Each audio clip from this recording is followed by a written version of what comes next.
Hey everyone, this is Manish from Simply Learn and welcome to this video on email marketing full course. In this full course, we will learn all about one of the most trendy technologies today, that is email marketing.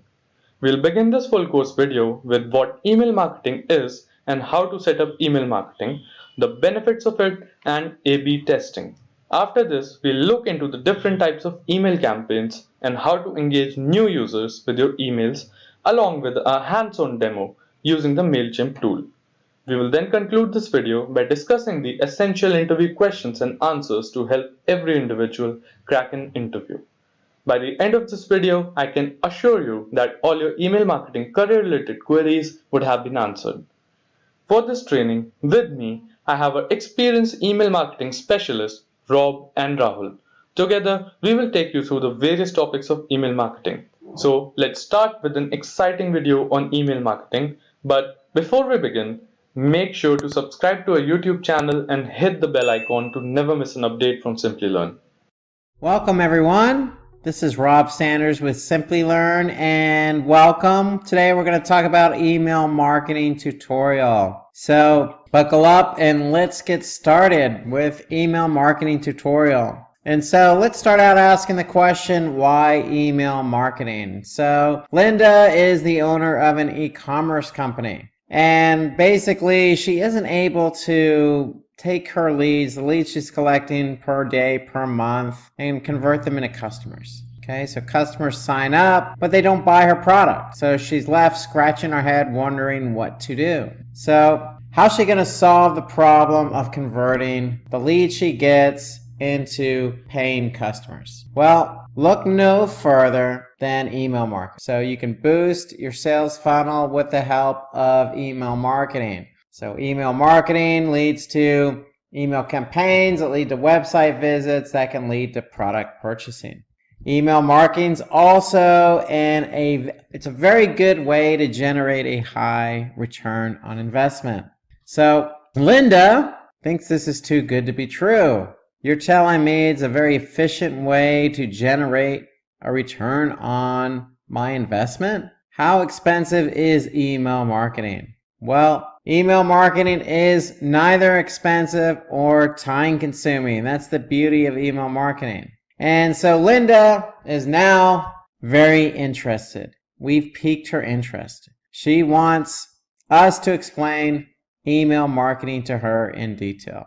And that's exactly what we're going to do. Buckle up and let's get started and talk about what is email marketing. So, as I mentioned to Linda, it's an efficient way to convert leads into sales. Why? Because we can send personalized emails to a specific audience, a targeted audience. If somebody's interested in our product, we can reach out to them via email. It can also be used to remarket pre-qualified leads. So anybody who's pre-qualified, we can go ahead and communicate with them as well. So email marketing is very effective at different stages in the funnel. Okay, so when I say funnel, customer life cycle. So we have awareness, consideration, purchase, retention, and advocacy. Okay, so let's talk about each one of these parts of the funnel or customer life cycle, if you will. So let's start with awareness at the very top. So email marketing allows customers to recognize their problems, after which you can educate them on how your brand can solve them. Okay, just like any other marketing channel, somebody's looking for something, a need of something, we can come to the rescue. In this case, we're going to come to the rescue with email, and we can go ahead and educate them on what their need is and how we can collaborate with them, help them, educate them, solve their problems with our product. Okay, so that's what email is going to do. We're going to communicate with them via email, and we're going to bring awareness to the problem by solving the problem. That's what email is good for. Okay, good for generating awareness for our brand. For example, we can share a newsletter with our customers. So if we're running a cosmetics company, we can basically educate them on the 5 important skincare products that everyone should have. Okay, so we can get them to click on the call to action to learn more. So if somebody's having some skincare issues or not sure what products to buy, an email can cover that. Okay, the next step in the customer life cycle is consideration. So customers focused on searching for relevant products and compares the products with similar ones. Okay, so they're definitely looking, they're a little further in the process, they're educated, they know what they're looking for, so we can really hit them with the right email. We can send a relevant email to promote our product. Okay, discover that perfect moisturizer for your skin, that perfect skin moisturizer. Smooths, hydrates, and contains SPF 20. So we got the perfect product for that person who's further along the funnel and really is ready to purchase that product. So we can hit that person up with the perfect messaging. Let's talk about purchase, the next step in the life cycle. With purchase, we can send an email that encourages that customer to purchase our product by offering them something. Okay, by giving an offer. For example, we can give a discount. Discounts always tend to work. So that moisturizer that particular customer was considering buying, well, they can move from consideration to purchasing because we're going to offer them a discount they can't refuse. Okay, so it could be for a specific date. Okay, it could be something that's going to get them excited to buy the product. 20% off a moisturizer is pretty good deal, and especially if that percentage off is better than the other products they were considering buying. So getting somebody that extra incentive to purchase the product goes a long way via email. Okay, we want to take that next step in the life cycle and nurture our relationship with customers to ensure they're loyal. Okay, if they've already purchased, how do we get them to purchase again? That's retention. We want to retain our customers. We want to get them back to buy the same product or similar products or completely different products in our inventory. So what do? We're going to send an email. We're going to send an email to active customers. Okay, we're going to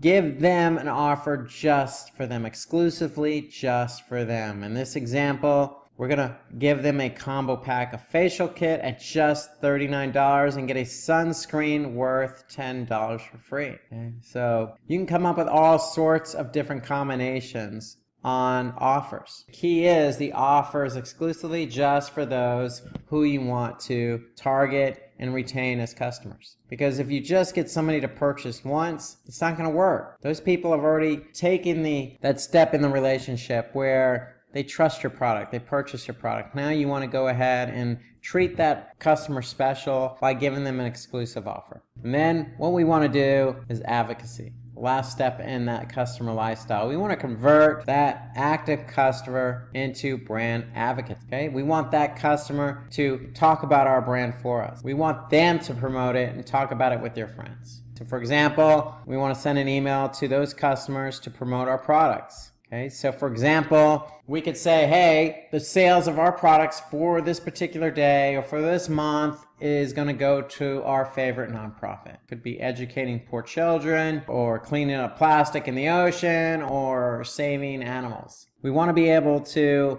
get them to speak on our behalf and say, look, guys, this is a really good company. They're offering me products exclusively. They've offered me discounts in the past. They have good products. They have a lot of different products. And on top of all that, they help. They help the environment. They help the needy. Okay, they care. And so we can go ahead and provide a call to action for these customers that are loyal to our brand and have them share the email with their friends to spread the word on what we're trying to accomplish for our nonprofit, or if anything, just get them to promote it. Maybe give them a discount for every friend that they get to buy our product. Okay, it doesn't have to necessarily be, just sharing with friends. It can be that extra incentive of giving them a discount if they do share with friends and their friends buy. Okay, so this is the customer life cycle and examples of different emails that you can use at every step along the way in the life cycle. So let's talk about email marketing setup. So email marketing setup, we have a series of steps that we need to go through in order to get our email set up to go ahead and send out to our target audience. And that first step is we want to identify that target audience and create segments. So if you've taken and listened to some of my webinars in the past about Google Analytics, about Google Ads, we talk about segmenting. So it's about targeting a specific audience. That's what segmenting is, taking a piece of the whole. So we don't want to email all users on our list, all customers. Maybe we want to target a specific segment. Okay, so we want to be able to identify that segment. Who is that segment? Is it somebody who, or is it a group of people, or, a partial list of our customers who purchase a specific product? I would say so, versus say our entire list of customers, because our entire list of customers can purchase a number of different products. And so by targeting a specific segment of our audience or our customer base, we can hone in on the message. So if they all have something in common, like they all bought that moisturizer, then we can go ahead and be specific with our messaging. Then we want to create campaigns and set an appropriate call to action. Okay, so what is it that we want to say to these people, this segment of users? Then once you create that campaign and set up the messaging and call to action, we want to test the email before we actually click send. This is a very important step. Test that email before we send. And then when we send the campaigns immediately, or we can schedule a time. So my advice here is always schedule a time. You want to be able to figure out the best time to send that email. And then once the email is sent, whenever that is, you want to be able to analyze performance. And there are some key metrics that you want to hone in on when we talk about email marketing. And some of those are open rates, click-through rates, okay, response rate. Okay, so we want to be able to hone in on certain key metrics when it comes to emails. So here's what we need to do: create our list, add contacts to our list, create our campaign. Okay, we want to select the list, choose a format, modify the template, and then send the email campaign. So these are some basic checklists that you want to do. So let me give you an example and go to MailChimp. So if I'm in MailChimp, basically I'm going to create a campaign. Okay, so it's an email that I'm going to work with, and you can see with MailChimp I have some examples here: regular, automated, plain text, or A/B test. I want to do a regular email. Hey, I'm just going to call it test, and I'm going to click begin. Okay, so we want to add our recipients. Who are we going to add? So we're going to choose our audience. Okay, so we're just going to choose a sample test for now. Okay, we can personalize the to field if we want. Okay, so what do we want to do? We want to call people by their first name, their last name, their first and last name, or we can customize it. Just go with first name to keep it a little bit personal. Okay. Then we have the subject line here. So it's all about messaging, right? So whoever we're targeting, we want to be able to add a message. So we're just going to say, and subject line is very key here. So you want to have a subject line that's really going to resonate with your audience. So whoever that segment audience is, we want to make sure that the subject line is going to resonate with them so that they can open up that email. Okay, so we'll just say, have any good day. We can make it better. Just as an example, something that's going to be attention grabbing, if you will. Okay? You can always tweak the subject line. In fact, my advice is always do A/B testing on the subject line, so you can do 2 different subject lines with one email to figure out which one has better open rates. And then with MailChimp, we can go ahead and design the content of our email. So we're going to click design email. Okay, we can select a template. We have some saved templates already, okay? Or we can go with a theme. So MailChimp has a lot of good offers. Now there's a lot of different email platforms out there. I particularly like MailChimp because of this very feature. They have a lot of good themes here, a lot of different layouts that you can use. Okay, so we're going to showcase that product. Okay, and that's the template we're going to use here. So here we go. We're going to showcase our product. We're going to add that photo of our product here. And we're going to go ahead and put some nice messaging in here with some nice call to action. We can put our logo up here for branding. Again, we can edit the content here. So based on that segmented list, in this example, for Linda's company, maybe she wants to target those folks who bought her moisturizer before, her face moisturizer, and she wants to retarget them. She wants to go ahead and say, hey, you guys have bought my product before. Check out this new face moisturizer that we have to offer.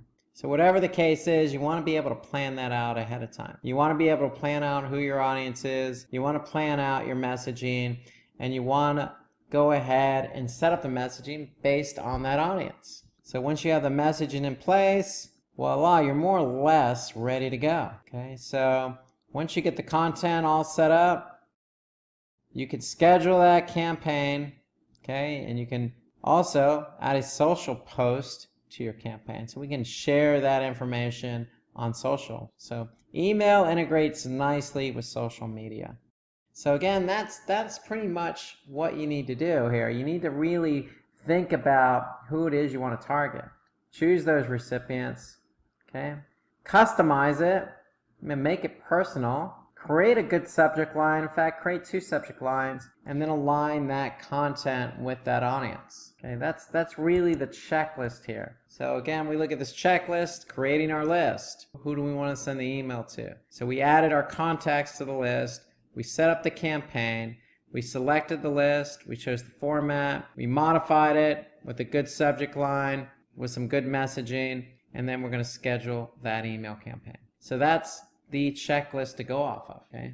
So remember, identify target audience and create segments. And then you create that campaign. And in our case, we did set an appropriate call to action. Get shopping, basically. We want people to shop our new moisturizer. Key thing here is before we send it out, we want to test that email. Once everything looks good, we're going to, I would advise schedule it, but you can always send the email when you're ready. I would schedule it at the appropriate time and day. Okay, so in this case, you don't want to send an email out on a Friday afternoon, okay, when people are getting ready for the weekend. You certainly don't want to send an email out over the weekend because you're not going to have many people look and open it. And you probably don't want to send the email out on a Monday morning when most people are getting into the office from a long weekend and catching up on emails. So from my experience, Tuesday, Wednesday, depending on your time zone, I would always say, late morning, early afternoon tends to be a good time, but that's why we have performance. That's why we can analyze performance. We want to be able to see what the open rates are and the click-through rates are so that we can make adjustments for future emails. So let's talk about some of those metrics. So when you do send that email, we're going to look at that open rate. And so open rate is the percentage of the total number of recipients who open an email. So, okay, so if we basically, send it to X amount of people, minus those emails that have bounced. So let's just say, we sent it to 102 people, okay? For simplicity's sake, 2 of those emails bounced, okay? So that means that we've had 100, net 100 emails that received the email. And let's just say 75 opened the email, okay? We wrote such a good subject line that they opened it. Okay, that's 75%. That's a 75% open rate. And that's how you measure open rate. Click-through rate. Okay, so if they open it, we hope that they click on something. And so for all of those emails that were delivered, okay, in this case 100, how many actually did click on our call to action? So let's just say 75 opened it out of the 100. That's a 75% open rate, but of the 100 that actually were delivered, let's just say we had 25 that actually clicked on the call to action. And so that's 25%. Okay, and so you want to be able to measure not only who opens it, but who clicks on the call to action. So that's click-through rate for email marketing. And then response rate. So it's the percentage of the total recipients who clicked on a link of your email campaign and actually completed the action. So in our example, we're trying to get people to click on the shopping call to action and get them to purchase. So we sent 100 emails, and of the 25 who actually clicked, we had 10 who actually took action and purchased. So 10 divided by 100 is 10%. So you have open rate, click-through rate, and response rate. Those are some key metrics for email marketing. Okay, the first step is you got to get people to open it. That's where the subject line is so important. Click-through rate, that's where the messaging and call to action is so important. We want to get people to click on that call to action. And then the response rate, we want them to buy. So those are our 3 key metrics related to email marketing. So let's take a look at an example. If we go back to our email marketing platform, MailChimp in this example, we're going to take a look at some reports. So most email marketing platforms have reporting functionality built in. And so in this case, what we want to do is we want to be able to take a look at the open rate, click-through rates of the emails that have been sent out previously. So here we could see our April email, coupon versus tools promo. Okay, so we've had basically, opens and clicks. So 14% open rate, 1.4% click-through rate. Okay. So the March email that went out did a little bit better, 19% open, 2.5% on the click-through rate. So here we could see how many people actually were sent, how many opened it, and how many clicked. So this is MailChimp, makes it very easy for us to measure open and click rates. And then we can measure by revenue as well based on the campaign. So that's measuring the response rate. So it's all built in. So most email marketing platforms have open rate and click rate already built into the functionality, so you can measure those two metrics against any email. So let's talk about the benefits of email marketing. So what are some of the benefits? Well, we've already mentioned to Linda that it's cost effective. It's time saving, real-time marketing, less intrusive, builds credibility, increases visibility and brand awareness, and it's an easy way to track ROI. These are all the benefits for email marketing. We're going to go talk about some of these now. So basically, when we talk about cost effective, some email marketing platforms charge based on the number of users who you send the email to. Time saving, well, you saw how quick it took me to set up that email campaign. The key is figuring out who you want to send it to. When we talk about real-time marketing, we're sending this email out basically in real time, trying to meet our customers' needs at the right time. It's less intrusive because we can customize the emails. Okay, we can, as you saw, I can put first name in there to make it more personal. So when something's more personal, it's less intrusive, especially if it's a segment that already knows your brand. Okay, builds credibility. Hey, we gain credibility when we offer exclusive offers to repeat customers, or, try and build advocacy by working with nonprofits. Okay, it increases visibility and brand awareness. Why? Because, we could send our email out to a large group of people, and that's a good way to generate brand awareness. And as you saw, we can easily measure, not only open rates, click rates, but ROI. So how many people from that email went on and purchased? So we can measure that. It's very easy to measure email. So let's move into A/B testing. So A/B testing is key to email marketing. So in email marketing, gaining high open rates and click-through rates will result in more website visitors and sales. Okay. In theory, that's what's supposed to happen. We get more opens, we get more people to click. We get more people to click, we're going to get more people to purchase. Okay? But it's not as easy as it sounds. So how do we make that possible? Well, we're going to do that via A/B testing. I've already mentioned it when I set up my example campaign in MailChimp. I stressed that we need to have 2 subject lines go out per email. Okay. So before I stress that again, let me just reiterate what A/B testing is. And A/B testing is a method to analyze which of the 2 email campaign strategies is most effective in terms of high open rates and click rates. Okay. So in this case, in A/B testing, you can send out 2 emails. You can send out 2 subject lines. You can send out 2 call to actions.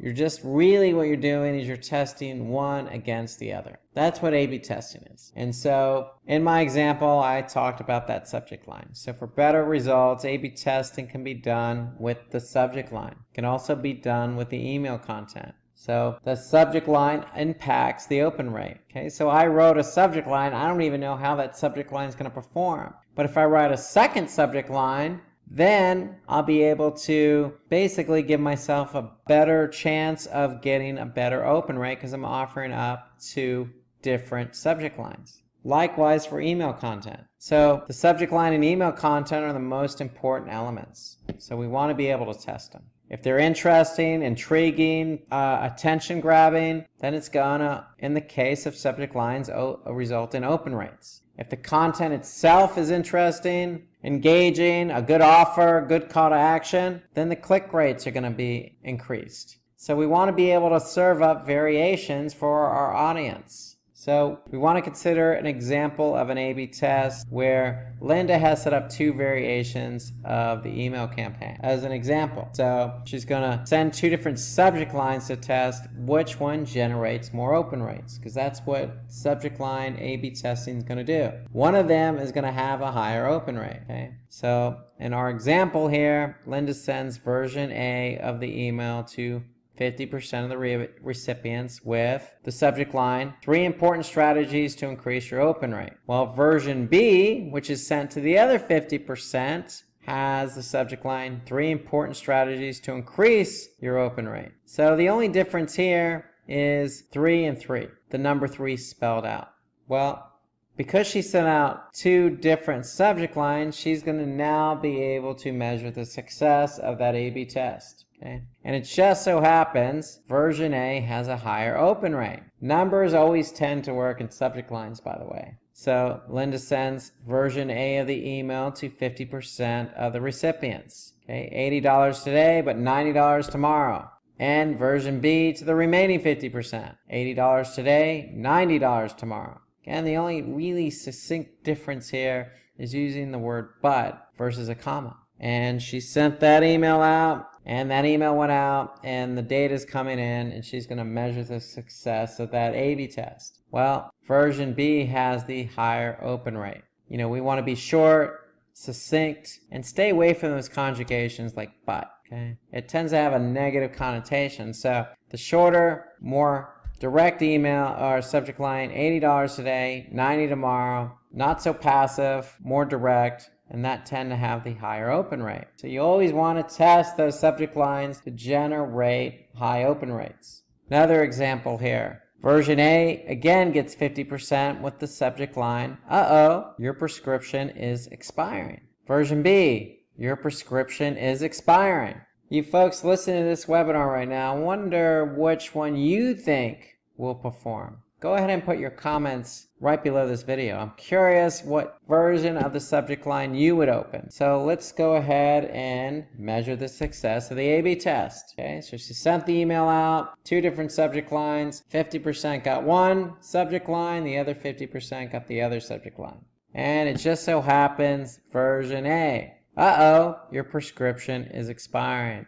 There's a little bit of a, personalization to that. For me, your prescription is expiring seems to be a little bit more, commandish. Hey, your prescription's expiring, so we expect you to purchase. Where you have the little uh-oh in front, it's like, hey, I think your prescription's expiring. Maybe you should think about renewing it, okay? I think that's how that's interpreted. At least that's how I interpret it. So I would probably go ahead and click on that email with that subject line. So you could see subtle differences in the subject lines make a big difference in open rates. So in order to keep improving those open rates, you need to continue, and not continue, you should always do subject line testing. Always. Because one subject line is always going to have a better open rate than the other. So always do A/B testing when it comes to subject lines and email content for that matter. Okay. So we're always going to do continuous A/B testing. So with continuous A/B testing, we can test various elements of the email campaign. So you can always test the sender's name, the subject line, the copy, the call to action, the design, the imagery. There's a lot of different elements you can test with emails. For example, sender's name. Okay, so you want to personalize it as much as you can. Okay, you don't want to do a no reply. You want it to come from a human being. In this case, Sam. Okay, at least that's what I think. Let's see what the test states. No surprise, version A has the higher open rate. If you customize these things and personalize them, then it goes a long way. Sending an email from a no reply is not a good best practice. Let's talk about the subject line again. So we got webinar, increase your email open rates. Webinar, increase your email open rates. So the webinar is dynamic on version A. Okay, so we're sending that out. And because it's dynamic, that's going to, beat out the static. webinar, increase your email open rates. A lot more elements we can test here. So for example, the email copy. So learn some easy ways to increase your email open rates. Join us on May 10th, 2019, 7 p.m. for an interactive discussion with our experts. Well, version B is more personalized. It's the same message, but we're actually addressing someone specific, in this case, Rachel. So we can measure the success of the A/B test, but it's no surprise that anything that's customized, that comes from somebody, a name, with a dynamic email subject line, is going to perform better. It's going to increase open rates, and it's going to increase click rates. So we can also test that call to action. The difference here is coloring. Save my seat yellow versus save my seat blue. Again, go ahead and play along here. If you're watching this, go ahead and add a comment and just see if you're right. Do you think it's blue or you think it's yellow on the call to action? Color does go a long way in email marketing. So let's measure the success of this A/B test, and it just so happens yellow is going to perform better. Why does yellow perform better than blue? Well, it's more positive. Plus, it kind of resonates a little bit stronger and easier. Okay, it stands out a little bit better. It's not as pastel-y and dull as this shade of blue we're using. So you can see here, we're testing every bit of the elements of the email. Anything from the from, to the subject line, to the message, to the call to action. And so at the end of the day, you want to be able to send out the best email that's going to give you the best results. So we're going to send that out, the entirety of the email, and we could see version A looks a lot better. And why does version A look a lot better in this example? Because look at the font size is a little bit bigger. Version B, font size smaller, harder to read. That's another thing you can test. Larger fonts tend to do a little bit better. Now you don't want to go overboard and have them, 48 points or 50 points or plus.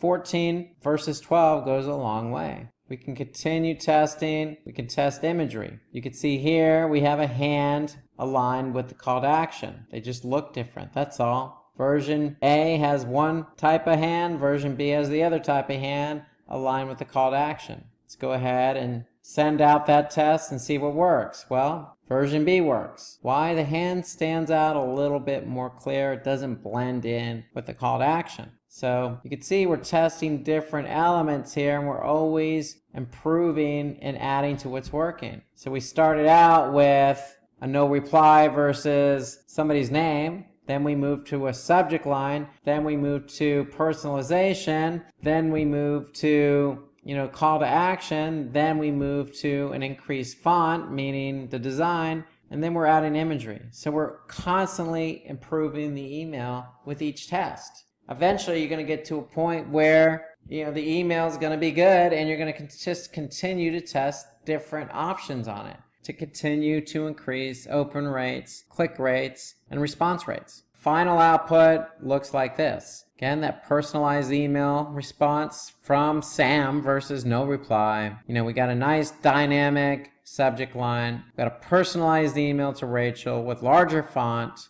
Okay, we got a nice call to action that stands out with a nice image to accompany that. So we've tested all these different elements. This is the best combination based on everything we tested. So when we get that email to go, this is what it's going to look like in the future. But guess what? We're not going to stop testing. So we can continue to test those subject lines, continue to test the messaging, continue to test the email design, continue to test different call to actions, continue to test different images. You're never going to stop testing with email marketing. Okay, so let's switch over to how to optimize the subject line. Subject line is such a key component to email marketing. So as we showed you in the last segment, we tested a subject line and we used a number. The number 3 versus 3 spelled out. Just so happens that numbers tend to do a little bit better. They're shorter, easier to read, and they resonate better. So include a number in your subject line. You can include an emoji in your subject line. Your emails come a long way. Emojis aren't just social media based. You can use emojis in subject lines. I'd highly recommend it. I just sent out an email last month with a subject line about spring showers bring May flowers. And guess what emoji I had in that subject line? A flower. Okay, may sound cheesy, but it goes a long way. So according to Experian, subject lines with emojis can increase open rates by 45%. People resonate with emojis, especially if they're positive emojis. Okay, so we want to personalize those subject lines for better open rate. Okay, when I say personalize, don't be so stale. Remember that subject line we tested, uh-oh? Just putting uh-oh in there made it sound like we actually cared. It was a little bit personal. It wasn't so personal, we weren't addressing a specific person, but one little word goes a long way in a subject line. Because when people get emails and they read emails, and a lot of people are inundated with emails, the subject line is what they're reading first. And just by personalizing it, adding a number, adding an emoji, and just making it positive and easier to read, they're likely to open that email. So personalized email messages can improve click-through rate and open rates as well. So you want to personalize your email as much as you can, whether that be from the from field to putting that person's name in the salutation. So personalized subject lines have been found to increase open rates by up to 50%. So don't come across as spammy, come across as you know who your audience is and you're talking to them. And then you will want to prefer title case subject lines. So title case subject lines. For example, when I say title case, Game of Thrones is my favorite show. Every initial letter in that title is capitalized. Okay, you can go with the sentence case. Game of Thrones is my favorite show. It doesn't stand out as much. Of course, if you go with lowercase, it definitely doesn't stand out. It looks illiterate, and somebody's probably not going to open it. So you always go with that title case. Every initial letter gets capitalized. So how to optimize that subject line? Well, watch the length of your subject line. You want to be conscious of character counts. So 17 to 24 characters. You want to keep it short, succinct, and to the point, but personalized with an emoji, with initial caps on each word to make it stand out. But you have to do that within 17 and 24 characters. So according to Campaign Monitor, the ideal length of a subject line is up to 24 characters, and they're more likely to boost those email rates. Okay, so keep it short, but make it impactful, make it personalized like I mentioned before. If you get too long, then it may get cut off and it may not have the same impact as something shorter. So that's why we always recommend keeping it up to about 24 characters. Okay, if you go over by a couple characters, not the end of the world, but try and stay within that range. Develop a sense of urgency. Okay, so when we say sense of urgency, we mean sense of urgency, meaning if that coupon's going to expire, you want to let people know it's going to expire that day or the next day or within a few days. Okay, so you can use things like hurry up or limited offer or limited stock or offer expires on. Okay, so add a bit of sense of urgency. I mean, the sky's not falling here, but if that coupon's expiring at the end of the week, you probably want to mention something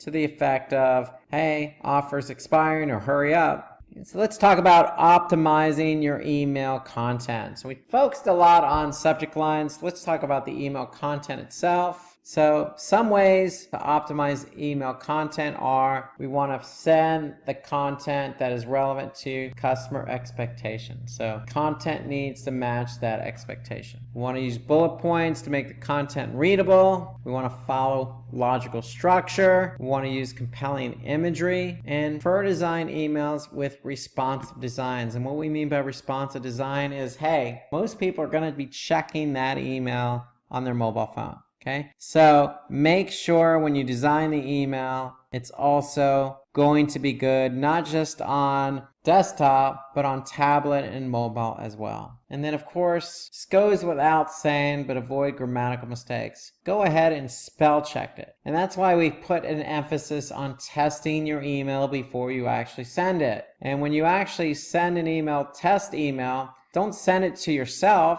Send it to colleagues, send it to another group, a fresh set of eyes that is going to be able to pick out that misspelled word that you overlooked. So I can't stress the sending of the test email because it's going to be able to, in a way, ensure that you're doing everything on this list. In addition to grammatical mistakes, the person who's receiving your test email, your colleague at work, may be looking at that email on their mobile phone.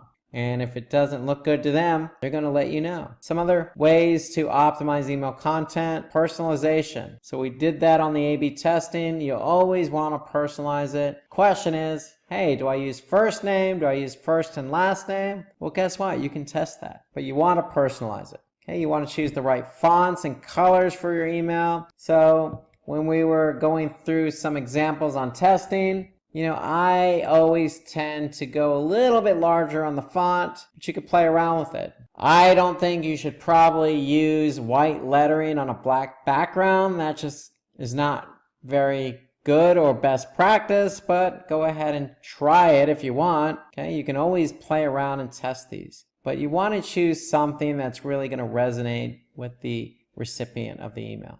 Okay, you want to build a rapport with customers by sharing insights they value. For example, the beginning of this webinar, we talked about advocacy. We talked about, sharing with them some of the nonprofits that we work with as a company. Okay, if we have a cosmetics company and we have different products like moisturizers and facial creams, we may want to state that, hey, we don't use any animals in the testing of these products. We're pro-animal. We're not going to use animals in the testing of our products. And that probably resonates with a lot of your customers. So you want to go ahead and build a rapport with those customers by sharing those insights. Okay? And use recipient names. And you always want to personalize it. And then add a clear call to action at the end. You always want to have that call to action, regardless of what the email is. Hey, it could be just a simple read more, or hey, donate. It doesn't have to always be so hardcore in terms of, hey, purchase our product. That could be a turnoff, especially if you're sending emails out once a week to your customer base. If you're constantly hammering them with buy now, buy now, buy now, they're going to get turned off. So you want to mix up the call to actions. And that goes back to the very first step. And what kind of email are you going to send out and who are you going to send it to? So you have to align those two. If it's somebody who doesn't even know who your brand is, you're not going to put a call to action of buy now. You're probably going to say, hey, check us out. We have some cool stuff for you. Okay, let's talk about automating emails. Email automation. So triggered emails are sent to customers based on an event, date, or user behavior. Okay, so when we say an event, it could be a special occasion like Mother's Day. Okay, it could be a date like a birthday or anniversary or a specific day of the week. It can also be based on user behavior. A good example of user behavior are those who abandon the cart. You can trigger an email. In fact, MailChimp has remarketing functionality. So with MailChimp, hey, if somebody abandons our cart, we can have an email triggered. And we could send an email, a nice email that says, hey, we noticed you didn't finish purchasing our product. And I'm not sure what happened, but hey, here's another 10% off. Or you can always just make product recommendations as well. But you want to react to user behavior and use emails to your advantage for that. So you want to be cognizant of different occasions. You want to be cognizant of special events, holidays, etc., and user behavior. So these types of emails can be automated because you know when they might happen or that they are probably going to happen. So autoresponder emails are sent at frequent intervals based on the behavior of subscribers. So for example, if somebody purchases something, then you're going to get an email that probably says, hey, thank you for your purchase. Another email that says, hey, your product's on its way. And then another email that says, hey, your package or product has been delivered. So that's an example of an automated email that goes out. If somebody purchases your product, you probably want to thank them for that. And then you probably want to let them know that, hey, it's on its way. Here, you could track it.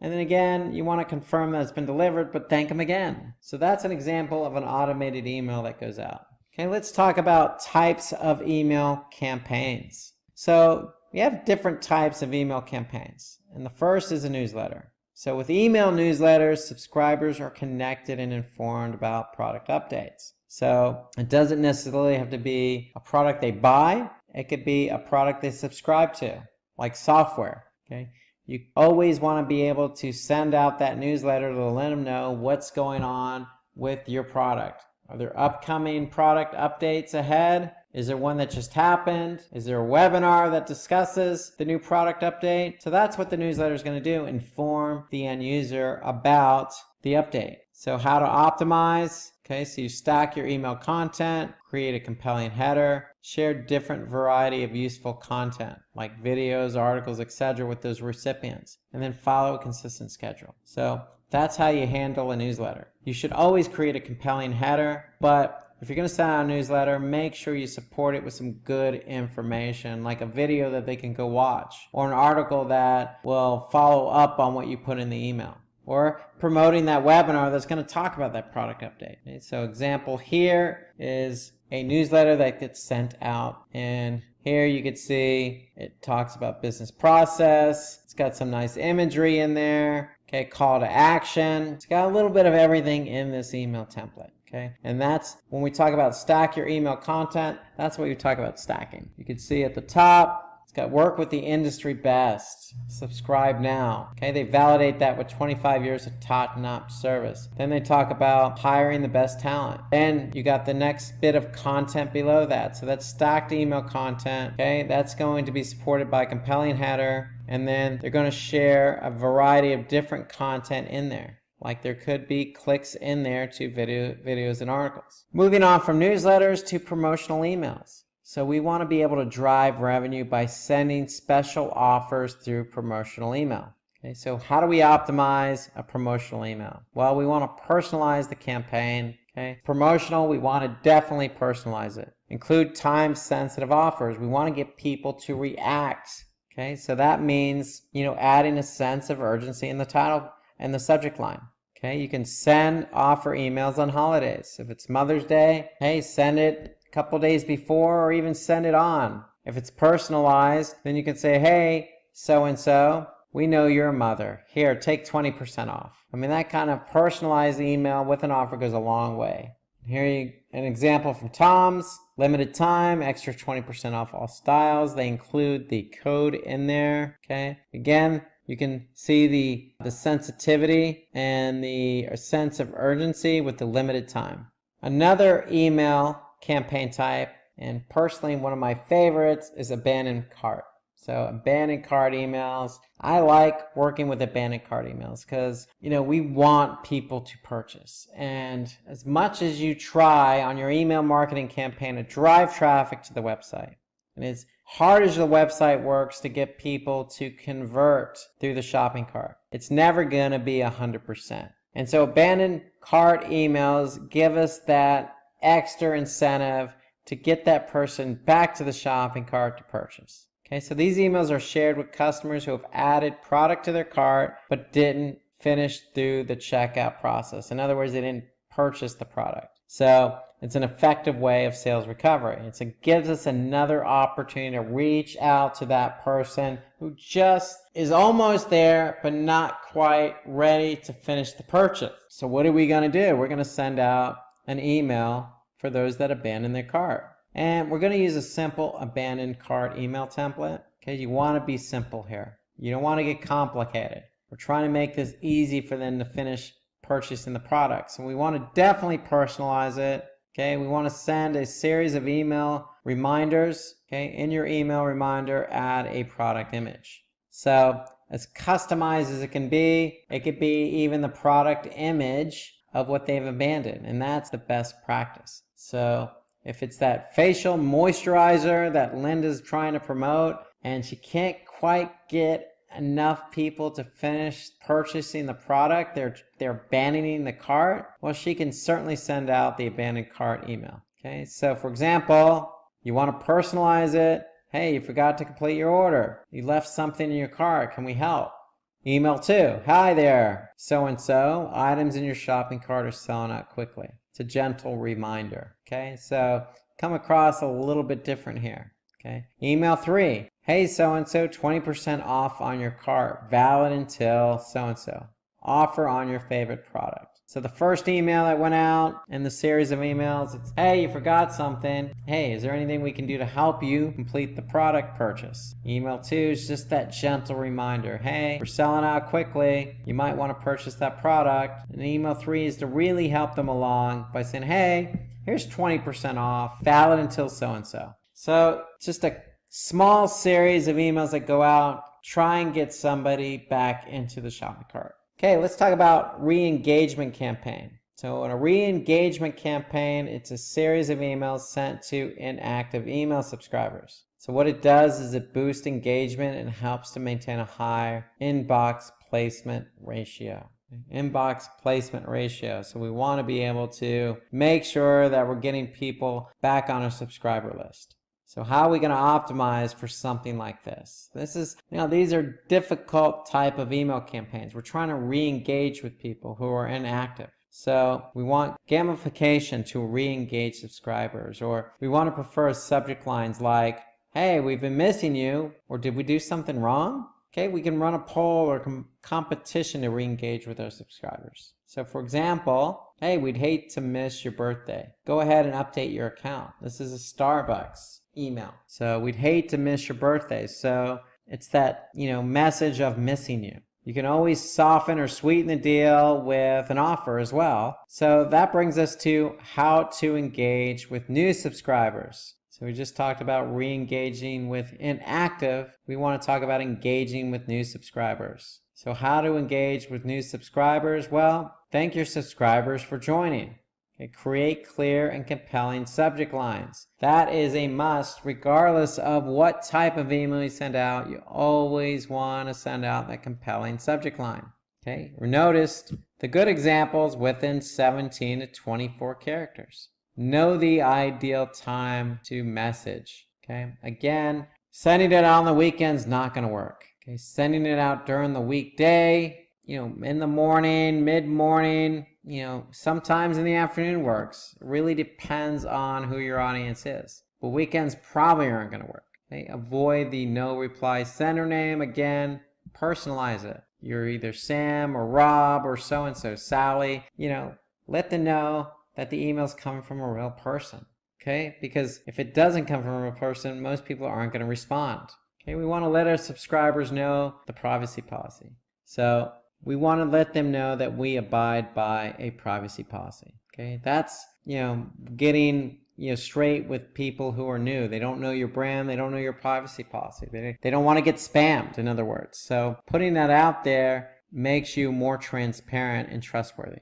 Okay, and again, personalization, always personalize. If it's new, if it's inactive, repeat customers, loyal customers, lifetime customers, you should always personalize. And you should always be courteous and always thank them. And then prefer attractive email designs. Okay, work with something that's going to be eye-catchy.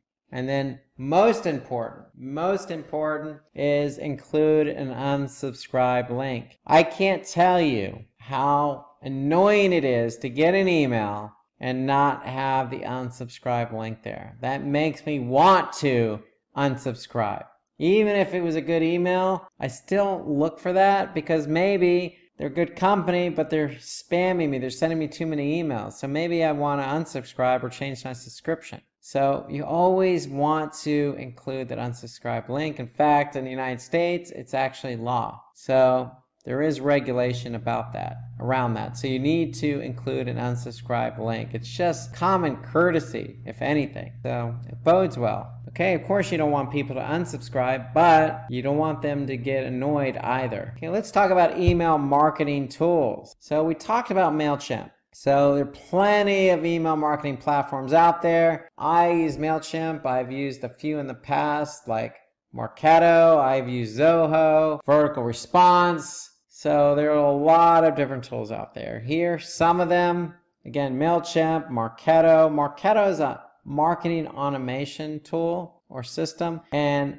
Marketo is good for sending those automated emails. HubSpot, ConvertKit, Sendinblue, Aweber. I mean, these are just some of the many that are out there. Okay, so let's show a demo again of an email marketing campaign. So let's show an example of a newsletter that one of my clients had sent out. And so this is Paul Ekman Group. Paul Ekman, Dr. Ekman inspired the TV show Lie to Me. So well known in the industry of microexpressions. He's the aforementioned expert in microexpressions. And he sends out email marketing campaigns. And he sends out a monthly newsletter. So this is a newsletter that was sent out in November 2018. And if we look at it, you can see here, okay, it's stacked content, nice imagery, okay, respectful disagreements, how to deal with disagreements this holiday season. So really relevant, personalized, and timely because it was set in November during the holiday season. So got some nice imagery there. Okay, we got content in here. And then right below that on the stacked content, what do we have? Final hour, 24 hours, 25% off. So that sense of urgency built into the email. Then here you go. You have some other content in there based on the face of contempt. Okay, just an example of a micro expression. And then right below that, what do we see? We see a call to action. Learn how to use micro expressions to your advantage. So call to action here. Then we have some more information here with the learn more. So a newsletter that went out, basically a blog post built into the email with some nice content, reminding folks, hey, they have 24 hours, got some other useful information in the email. So this email went out, very timely, 98,000, okay. See subject line here, controversy, respectful disagreements, and Thanksgiving, okay. Could the subject line be a little bit shorter? Yes, possibly, but if we look at the open rate, 15%, 16% open rate, okay. Industry average in education and training is 18%, okay. So they're close to the industry average. On the click rate, 1.6% on the click rate, industry average 2.1. So we can see what the top links were clicked. Okay, so they have a lot of links, and MailChimp will help you measure what links were clicked the most. Who subscribed, what subscriber with the most opens. We can see opens by country. But that's an example of a newsletter for this particular company. Okay, stacked content, okay, sense of urgency, okay, you can see the subject line, timely newsletter. So this is I think a good example of an email for the time of year. Okay, so let's go over the checklist again for email marketing. So good reminders on the checklist. This is a checklist. You want to make sure all boxes are checked. You want to create interesting subject lines as they boost your open rates. Direct correlation with open rates is subject line. Okay, you want to keep your content relevant and consistent with your brand. You want to check the sender name. Okay, so you want to make sure not only is it personalized, but the name aligns with the email address. Okay, you should always personalize. Always personalize the subject line and the email copy text. Meaning, don't just say hello to Sally, Pete, Rob, Michael, etc. Always include an unsubscribe link in emails. Okay, give people the option to unsubscribe. Okay, you can always re-engage them another way or later on, but you don't want to irk any one of your potential customers. Use A/B testing. We talked about A/B testing in the webinar. There's lots of different elements we can test, from subject line to content to font to call to action to imagery to subject line, etc. There's no shortage of elements in an email you can test. You want to use welcome emails to build good customer relationships. So when somebody signs up for a newsletter, send out a welcome email to them. Hey, welcome. Thank you for signing up. You should always segment your list based on user behavior. So you have a group of people who purchase product A, customize your email for product A, but you can mention product B and C in there, but know who your audience is so you can talk to your audience. Okay? And you can always ask your subscribers to update their preferences as well, because you want to make sure you're sending out emails to the right person, right address. Okay, so this is a short checklist. Now we can expand upon this, but these are some of the most of the key items when it comes to email marketing. Some other items on the checklist include features such as countdown timers and live polls. Okay, make it interactive. Okay, choose the right email frequency. Don't be sending emails 3 or 4 times a week. Once a week is probably as much as you want to go, depending on what it is. If somebody purchases something, then you probably want to send an email thanking them for the purchase, another one letting you know the product has been shipped, and another one with thank you, the product has been received. Reward those subscribers. Send out exclusive offers. Okay, make sure your emails are optimized for mobile. That means send out test emails and check it on different devices. Okay, create a schedule. Okay, you can automate these emails, so create a schedule that makes the most sense. Have a footer and a header in the email, and in that footer and header is going to be some information. Okay, just like I showed you with the microexpressions, there was a footer and header. Avoid spam filters. Okay, how do you avoid spam filters? Well, apply best practices. Okay, don't have spammy subject lines. Have an actual name associated with the reply to email. And split up your list as well. When you send out one email to 150,000 people, it could probably get caught up in some spam. So segment out your audiences.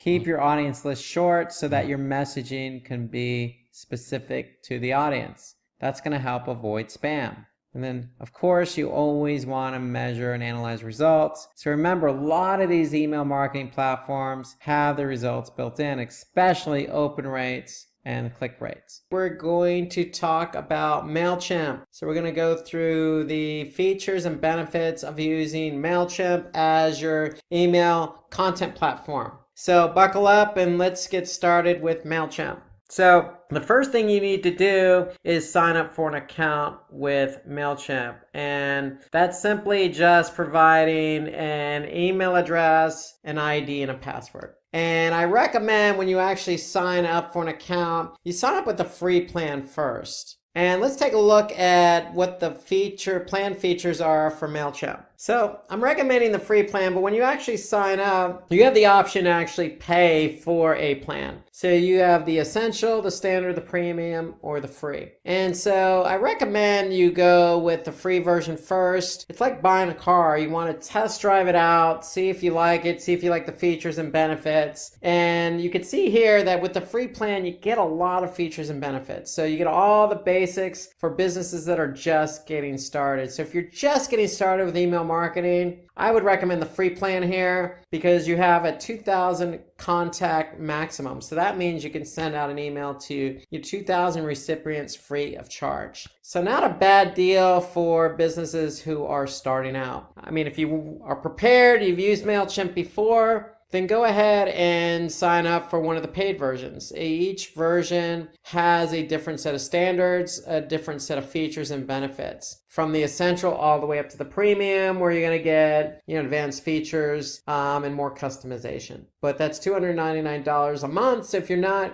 prepared to pay that amount, then my recommendation, start with that free plan. Now, when you actually do set up your account, you're just going to, again, provide a ID, email address, and password. You're going to go through a couple of steps. And one of these steps that I would recommend you do right away is connect to your Facebook and Twitter accounts. So if you already have a Facebook and Twitter account, very simple. All you're doing is authorizing MailChimp to connect to the account. And the reason for that is when you actually connect your Twitter, Facebook account, you'll be able to then, share content on those platforms, and MailChimp will do that for you automatically. Okay, so here you're just asking it to more or less interact with the platform, social platform. And I recommend doing that as you're going through the setup process. Very simple to do. If you're already logged into your Twitter or Facebook account, all you need to do is click on the plus button as you go through the setup wizard and authorize MailChimp to access your Twitter or Facebook account. Here you can see what MailChimp's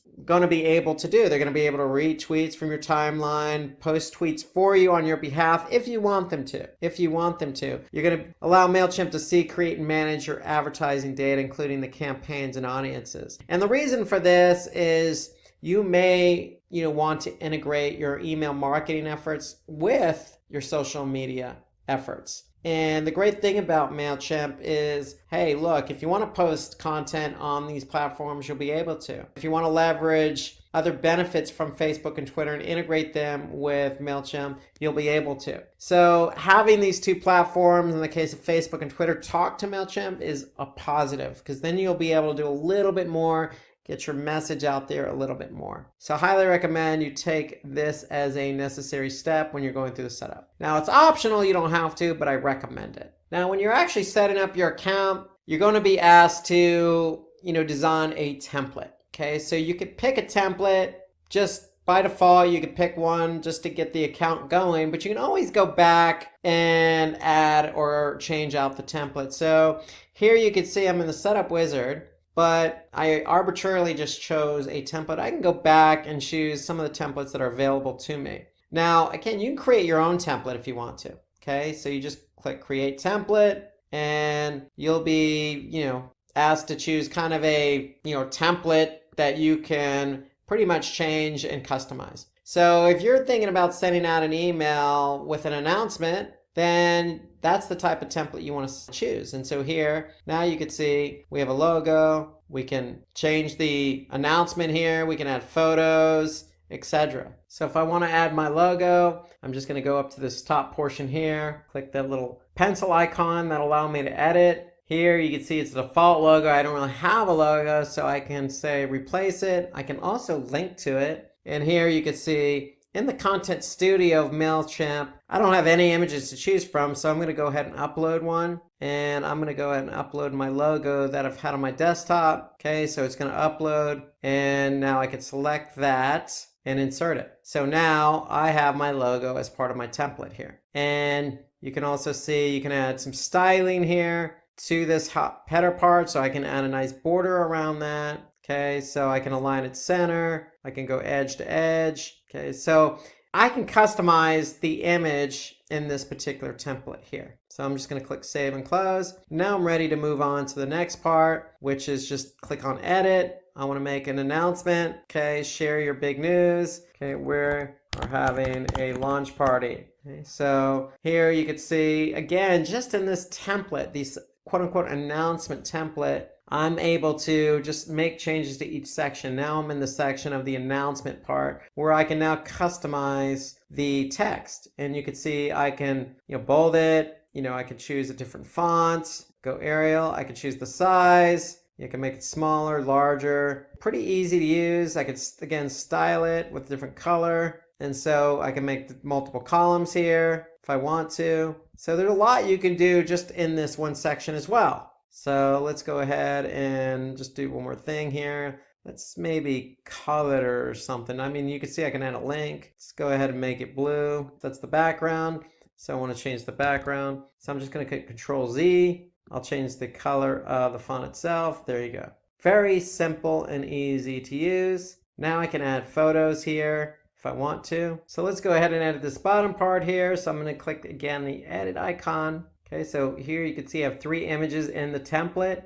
I'm going to go ahead and add to that. So here I can go ahead and upload some files. So I have some files waiting for me on my desktop. I'm just going to go ahead and add them and upload them to the Content Studio. And now that I've uploaded them, I can select one of them to insert. Okay, now I'm going to go here, insert the second one. And now I'm going to grab the third one and insert that in its place. Here you can see now I can go ahead and, style each one of these if I want to. Okay, I can add a border again. Okay, I can go ahead and do rounded corners. Okay, settings. You can see how I can set it up so they're all vertical. I can do this. So I have a lot of flexibility in what I add to these particular, templates. Okay, this is again just the announcement template. And so now I'm going to click Save and Close. And here you can see I can add some other things to it if I wanted to. I can play around with the design and header. And once I'm done, really, if I'm happy with my email, I can just close it out and I'm done. So what I could do now is when you're done with this template, you can just preview and test it. So I could send a test email or enter preview mode. So if I enter preview mode, this is what the template I've chose is going to look like if I happen to send it out. Okay, so this is what it looks like on desktop. This is what it looks like on mobile. And if I go inbox preview, I'll need to upgrade my account because I'm on the free version. So, but I can certainly see what it looks like on mobile and desktop. So I'm just going to click out of that. And this is a template. And so I can go back and edit this anytime I want. So when I'm done, I'm just going to go ahead and click the MailChimp icon in the upper left. It's going to ask me to name my template. So I'm going to name this the announcement template. I'm going to click save. And now it's in my templates. So I'm free to use this template anytime I'm ready to send an email. Okay. And again, you saw how easy it was to make a change in the template itself. So when I'm ready to use the template, I can just go ahead and grab it. Okay. And again, I can go ahead and style it and design it any way I want. So you have different sections of the page that you can style. And here you got, mobile style designs if you wanted to. Now, if you wanted to in the template, if I want to duplicate the whole block, I can duplicate that whole block and you can see it just copied it, or I can just get rid of it. It's a very easily to use WYSIWYG, if you will, or interface. It allows, MailChimp allows from some easy, functionality, easy features to go ahead and manipulate and change to your liking. Okay, so again, I'm working with a template here. So anytime I'm ready to use that template for an email, I can go in and start using it. Okay, and if I go to templates, again, I'm going to find my template here. I can always edit it. I can always share it. I can always preview it. I can replicate it. And that's the important thing. So if I replicate it, I'm basically creating a copy of it. Okay, so I just created a copy. So now if I wanted to create or change the copy of it, I can do that. So if I don't like this whole block, I can just delete it. And now that I'm done, I can rename this. I'm just going to say announcement template v2. So now it's been renamed. And now I have two templates just simply by choosing one and replicating it. So again, if I go back to templates here I go, I have my two templates. And I can store these in a folder. So I'm going to add a folder. I'm going to call it announcements. And I'm going to add the folder. And that's it. So now I can store these in the folder. So you can organize all your templates in different folders if you want to. So I'm going to take these two templates here, move them to my announcements folder, and there you go. They're in the announcements folder. So if you're going to create multiple templates, then I would recommend you go ahead and organize it. Create folders, and set up as many folders as you want and need. It's because you're going to probably have different templates for different occasions. Depends on what type of email you're sending out. So I just chose arbitrarily an announcement type email. So now if I go back to create templates, okay, you can see again, let's go through some of these others. Again, I just chose make an announcement. You can tell a story, follow up, educate. You got all sorts of different templates that you could choose. All sorts. And here you got some themes. So you can even go with a theme if you wanted to. So for example, if you're selling products, let's just say you have a boutique store. Let's just choose this boutique template. If I choose this, here is my themed template. And so now, just like the other template I was working in, I can go ahead and edit this. Here you can see at the top, I got the middle section, I got all these different sections that I can now go ahead and edit. So it's just it's about choosing the theme template that works best for you, and feel free to, try these different templates out and see what works best for you. So here you can add in certain things like, social share. So if I just drag and drop, I can add in a social share image card. So a lot of these themes are very flexible in what you can do. Terms of the design, in terms of the content. So again, if you go back, and I'm going to cancel and not save this temp. Well, let's save it. We'll call it boutique. We may use it again in the future. So I'm going to go ahead and click save. And now it's a template. It's going to be located in templates. And again, if you always want to access templates, just go to templates. You'll see the templates that you already have created and edited. So you can edit them always just by clicking the edit button. Now that's, again, if you want to create a new template, just click on the create new template call to action. And again, you got themes, you've got layouts, or you can even create your own from scratch. You can import another template that you created in another email marketing platform, or you could simply just do everything from scratch in HTML. So you have three different options here: layouts, themes, and creating a template on your own. Okay, and that's either by importing or by creating it from scratch. Okay, my recommendation, I like some of the layouts that MailChimp has. You can see a lot of flexibility here, and when you actually choose one, again, you're in full control of how to design and message it. So you're in full control of that. So if you just want to, again, tell a story, I'm going to select this template here. Okay, now I'm on the free version, so keep in mind with the free version, I don't have access to all the templates. So here I got to upgrade to use this one. But for example, if I don't see the message upgrade to use, then I'm free to grab it. So you can see the one column I'm free to use. So I'm just going to select that. And now I have this template available to me. So again, I'm free to edit this one as I see fit. I mean, I can go ahead and again, drop in any one of these elements that are available to me here. I'm going to drop in my social block. Okay, so here you can see I can now customize my social block. If I want to add in another platform, I can do that, social media platform. Click save and close. So you can see they're very customizable. All of these themes and layouts are very customizable. And again, when you're done, it's just a matter of you can preview it or test it. You can enter preview mode or you can send yourself a test email. Okay, so if you send yourself a test email, you can actually see how it looks when it comes in. So let's go ahead and do that here. So I'm just going to send myself a test email and the email's been sent. So let's go check our inbox. So here is the email that I just created from the theme. You can see here, all I did simply when I edited, I just dropped in my social block in here. So this is what the email looks like. And the great thing about MailChimp is they have an option that you can view the email in a browser if you can't or don't want to look at it in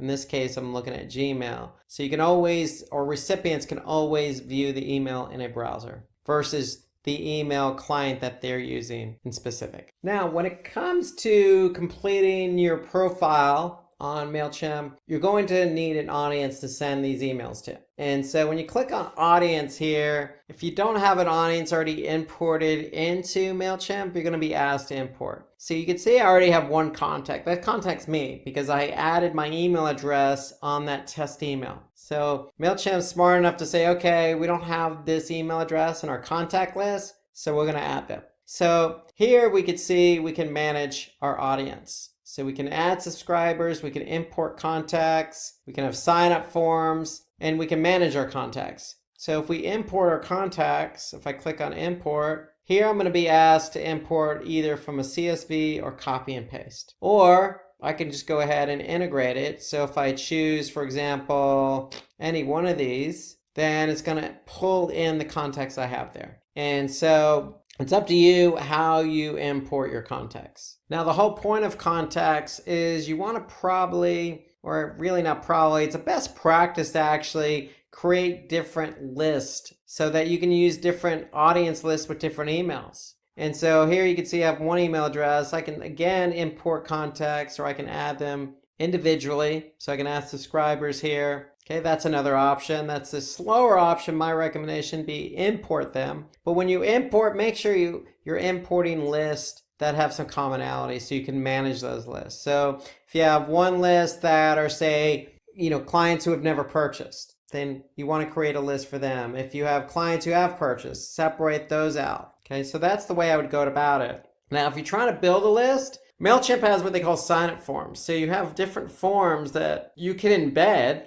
or have as a pop-up. And when people add their email address to that form, then it's automatically going to get added to your MailChimp account. So that's a great feature in MailChimp that allows you to, build out your audience just by using one of their forms. So again, we have a subscriber pop-up. You've probably seen some of these on some of the websites you've gone to. So you can customize it. And if you want somebody to subscribe to your newsletter, for example, all they need to do is enter in their email address and click subscribe. Okay, that's the pop-up version. Now, again, you have the opportunity to, use other forms as well. So you got a form builder here or an embedded form, okay, or you can integrate the form. Okay, so if I click form integrations, here I can use Wufoo or Squarespace. I can integrate with them. If I go back to sign up forms, if I choose form builder, here I have a sign up form and then I can customize that form with different boxes, okay, or fields. Okay, so whatever field I want somebody to add information to, I can have that in there. And then this form could be, on your website. So that's the great feature about MailChimp is it helps you build an audience. So I can add this form to my website and anybody who fills out that form is going to be added to my subscriber list that I can use for future emails. To take that a step further, I can even go from building a form to building a landing page. So here you can see if I click on audience, I can go ahead at the bottom right here, I have an option to create a landing page. So if I click on that, just like everything else in MailChimp, it's fairly easy to use. I'm just going to name it test, click begin. Here I can choose my audience. Again, what audience do I want to add these emails to? I click begin and I'm going to accept. And here now I have all these different templates that I can use as a landing page. So if you want to use these landing pages to collect emails and those emails are going to be added to your audience, then you have a nice selection here at your disposal. Okay, so here I'm just going to choose one, grow my list. Okay, this is a landing page. So I can customize it just like I do with my email template. I can add my logo. Okay, I can start adding different fields here like an image. I can drop an image here. Okay, I can go ahead and, drop in my social shares. Okay, I can drop in a box, a text box. Okay, and then I can start customizing it with some text, some imagery, some other information. Again, this is a landing page that I can then add to my website. And so anytime somebody goes to the landing page and fills out their email address and hits subscribe, it's going to be added to that audience list. And then I can turn around and send an email using one of MailChimp's templates to that audience. So MailChimp really does a great job of allowing you to grow your list within your own website via a landing page, a form submission or form, or pop-up. So there are lots of different options available to us. So I'm going to click Save and Close here, and now this landing page is available to me. So I can customize the URL, I can edit the audience that these emails go to, I can add a page title, and again, I can edit the design. So I can really make this an integrated part of my website by designing it so it fits the feel and look of my website. I can add a specific URL, and I can add a nice page title to it. So MailChimp again does a great job of just making it so easy for you to build out a landing page for you to use on your website to collect email addresses. So if you're doing a pay-per-click campaign on Facebook or Google, you can actually drive traffic to these landing pages and get people to fill out a form submission. And when they fill out the form submission, that email address is going to get added to your audience. That's an option. Or you can just add it as part of your website, and people who go there from, say, organic search can find that page and add their email address organically. So that's a great thing about the audience feature in MailChimp, in that not only can you select an email template, but you have options to grow your audience. Okay, again, importing contacts. You can simply just add contacts. You can add, a form submission via pop-up or regular form fields to your website, or you can add a landing page. So it's important to note that in MailChimp, if you go to the Content Studio, that's where you're going to find all the files that you have added to all your templates or landing pages that you used before. So if I click on Content Studio here you can see the files I've added to my templates. If you have products, you can add your products here. Okay, so if you have an e-commerce store, you could certainly add your products, and then those products can be used on your landing page or your email templates. You have something called a Giphy. You can insert these into any of your emails, make it fun, exciting, engaging. Here you have Instagram. So what you can do is you can integrate, any one of your Instagram accounts. If you have multiple accounts, or if you have one Instagram account, you can integrate that one Instagram account in with your MailChimp account. And when you do that, it's going to pull in all the images that you've had on Instagram. And then you have an opportunity here just to add a logo. Okay, so you can use any of your Instagram images within your emails. Use one of these cool Giphies. Again, you can import your products that you can use for your email templates, or just keep tabs on all the files that you've added before just by clicking on My Files. Now, when you get to the point of building different audience lists and sending out emails, you're going to have the option to look at reporting to see how those emails perform for those specific audiences. Now, again, an audience is a set, it's like a segment. These are a set of individuals who are going to receive a specific email. So in this example, you can see I have different audiences. And if we look at, say, any one of these audiences, or even just go to all audiences, we'll be able to see how we fared on some of our emails. Okay, so for example, if I send out an email here in April, and this is April of 2019, I can see how many total subscribers I've had.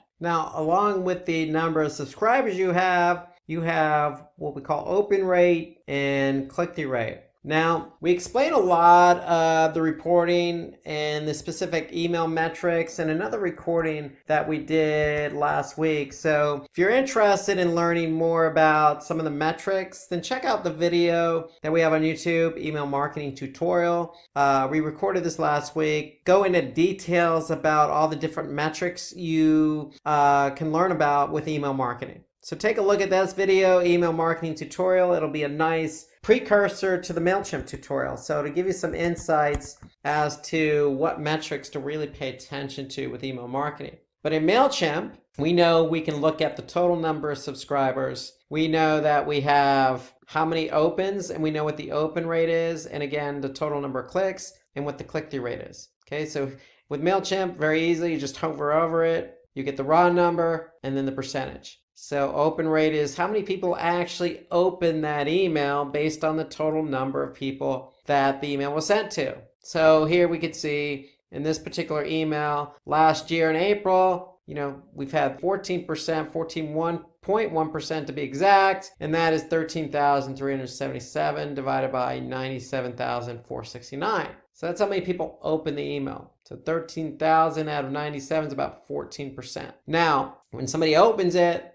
we hope they're going to click on it. And so here we got a 1.4% click-through rate. Again, that's the total number of clicks based on the total number of subscribers or people that were sent the email. And so MailChimp just gives you a nice overview of how many subscribers were in this particular audience list, and then the open rate and click rate. So we can really dive in here and we can actually see how that particular email performs. So if we just pick one email here, we can just click View Report. We have other options here. We can print, we can download, we can share it, the whole campaign, or just view the email. If we want to view what the email looked like, we can select that. But we just want to view the report. So we're going to click View Report. And now we can get into some nice detailed information about the actual report itself. So again, here you can see total number of recipients. And this came from the audience list called Newsletter. Okay, it was delivered last year, September 26, 2018. Again, I have the option to view it, download it, print it, or share it. So let's take a look and view the email to see what it looked like. Okay, so this is what the email looked like. We have our own template here. And here you can see it takes into account some of the best practices involved with email marketing. We have some nice content, imagery, some call to action here, some other links. Okay, we have our social icons. Okay, so that's what the email looked like. Okay, so we'll go back and we're going to click View Report. Now we want to view the report. Again, here's what it looked. Here's when it was sent. Okay, the open rate for this was 21%. Click-through rate was 4%. So for us, the list average, this list here, Newsletter, the average was for the open rate, 16.8%. So we're above the average on this email. For the click-through rate, the list average is 2.7.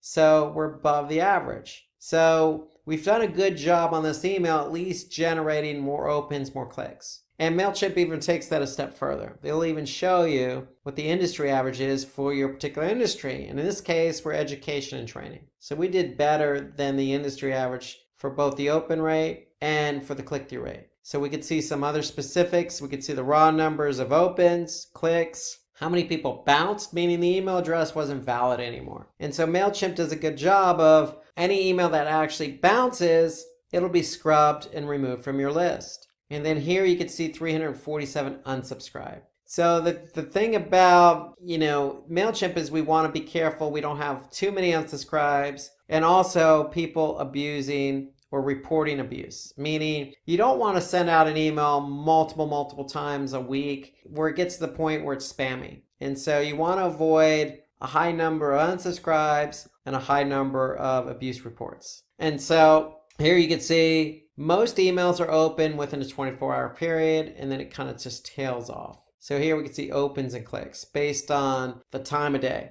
So within a 24-hour period. Okay, so this is how most emails operate. Within that first 24 hours, you're going to get a lot of opens, a lot of clicks. And then it's going to tail off from there. Great thing is MailChimp provides me more detailed information about what was clicked. So I could see here the top links that were clicked. And let me just point one thing out here.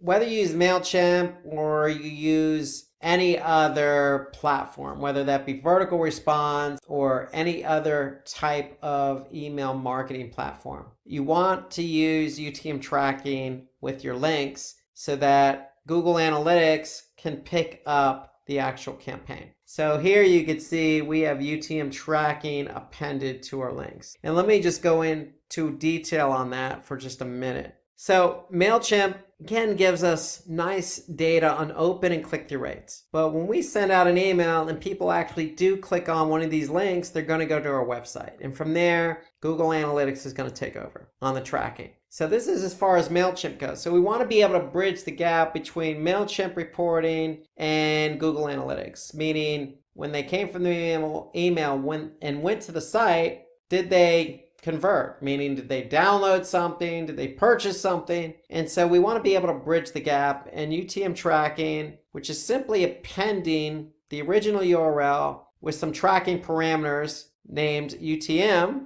it allows us to bridge that gap. So all you need to do when you set up a MailChimp campaign is just go to URL Builder in Google. Then you're going to click on Campaign URL Builder. And we're going to go ahead and set up an email campaign. So for example, if we go back here, this was the original URL. So if I just copy this original URL here and paste that as part of my website URL. What's my campaign source? I'm going to put MailChimp. What's my medium? I'm going to put email. So MailChimp is the source of where the traffic came from. The medium, the means in which they arrived at our website, was via email. And then the campaign name, we're just going to put maybe whatever it is, summer promo. So with the URL builder, you have 5 parameters for UTM tracking. You don't have to use all 5. Okay, so here we need to put in the URL and we need to put in the source. But the other 4 parameters, medium, name, term, and content, are optional. So you don't have to put anything there, but the more parameters you put in, the more specific it is for you to track the behavior of that email campaign. So here I can see MailChimp, email, summer promo, and then for the content, I can use that to differentiate my subject lines. So when you send out an email, we mentioned this in the email marketing tutorial, you always want to send out multiple subject lines, meaning one list gets one subject line, another list gets a second subject line, because you want to be able to measure open rates based on subject lines. So I can use the campaign content parameter for different subject lines. And notice the URL builder, once I enter in my parameters, it's going to append the original URL with a new URL appended with UTM tracking. So if I copy that, I can simply just paste that in my browser just to see if it works. And here you can see it works. The page loaded the original URL with UTM tracking. And so that's exactly what you want to do, because when you're looking at your reports in MailChimp, it's going to show me the top links that were clicked. Now, if I go into analytics, I want to be able to see how that campaign or how that link actually performed. So let's take a look at that real quick. So if I go to my Google Analytics account and I go to acquisition, campaigns, all campaigns, what am I looking for? Well, if I click on source and medium are 2 of the parameters for UTM tracking. I'm going to look for MailChimp. So here I could see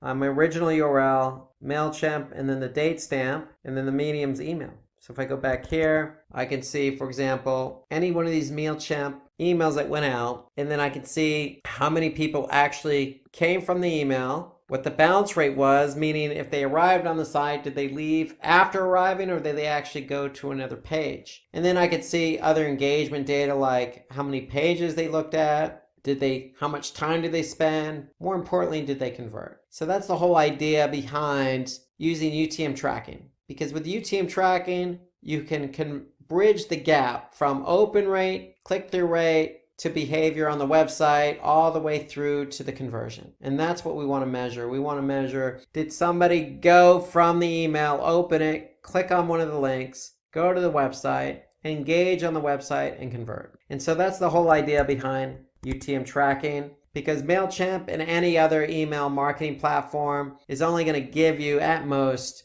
your open rates and your click-through rates. Okay, so here we could see the top links clicked. I see 4,000 recipients clicked on this email. They went to the site, and now I need analytics to kind of tell me the rest. And here I can see what subscribers had the most opens. And if I integrated social, I can see some social performance. And so that goes back to our original setup. So if you integrate your Twitter account or your Facebook account, you'll be able to integrate that email in with your Twitter. And then from there, I'll be able to see, tweets or how many likes, for example. And to top it all off, I can see how many people from around the world clicked on the email. So that's reporting in a nutshell on MailChimp. Reports are fairly easy to look at, all sorts of other information like links, specifically links. You can look at social. So if I click on the social tab here, if I integrated my social, I can look at social reporting.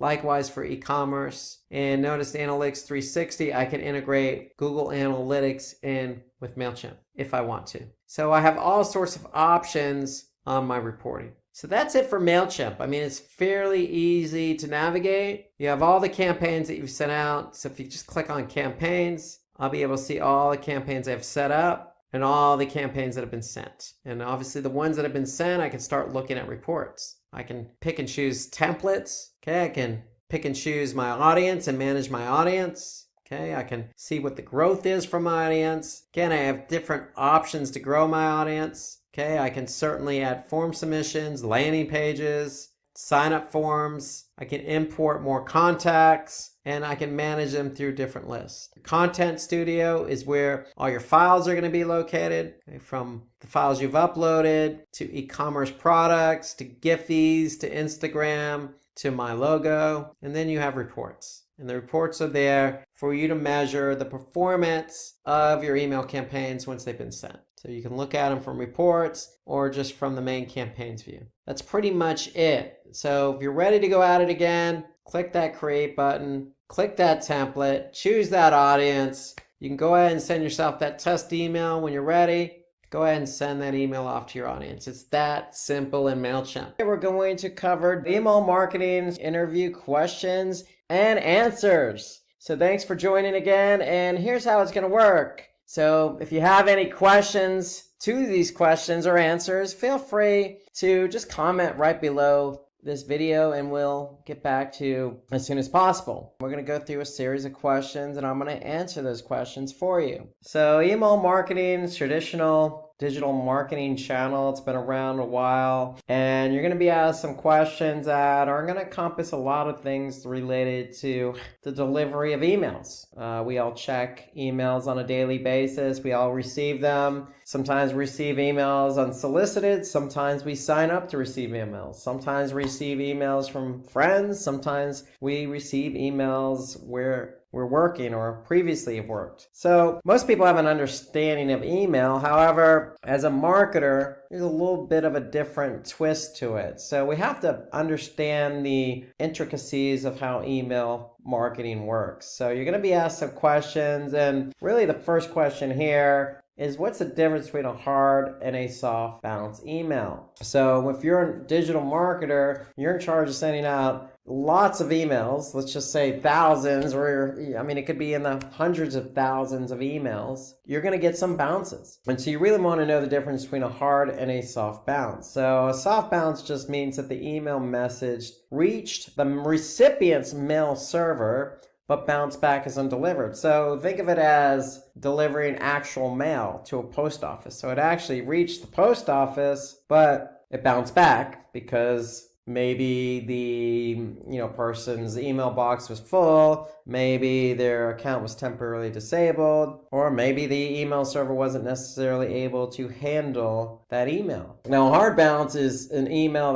that is rejected because it's an email when it happens when the email has been permanently rejected. So, for example, maybe the account is no longer valid. And so let's look at some reasons again as to why a soft bounce would happen. So, for example, the inbox is full, or the recipient servers down. So it reached the post office, but there was a problem actually getting it into the hands of the owner, so to speak. Where the hard balance, a little bit different. Let's just say that person is no longer working, their email's been deleted, or the email has been blacklisted somehow, okay, as spam or something to that effect. So the email server is going to identify that and it's not even going to reach the recipient. So a lot of different ways in which an email may not make its recipient. So not the most important thing to know here. The important thing to know is, listen, when you send out an email, you got to pay attention to how many get bounced back. And so next question here, what would you do to improve the click-through rate of